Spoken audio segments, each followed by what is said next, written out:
এটা আমাদের কাঁচা মিঠে টক ডালের প্রিপারেশন চলছে। মুসুরির ডাল আর আম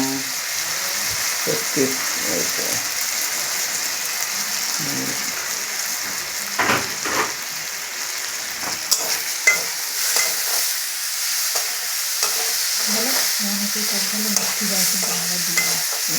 অনেকেই টক ডালে মিষ্টি দেয়, কিন্তু আমরা টক ডালে মিষ্টি দিই না। টক ডালে অনেকে চিনি দেয়, মিষ্টি একটু ভাত দেয়, কিন্তু আমরা চিনি দিই না।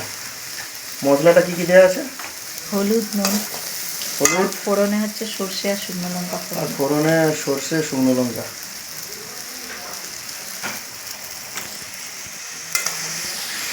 জল দিয়ে দেবো একটু, হচ্ছে একদম ঘরোয়া পদ্ধতিতে, কোনো বেশি মশলা নেই। দিয়ে ডালটা একটু প্রেসার কুকারে দিয়ে দেওয়া হচ্ছে। প্রেসার কুকারে ভালো হলো। এটা আমার খুব প্রিয় একটা খাবার, কাঁকরোল ভাজা ভালো লাগে ডালের সঙ্গে।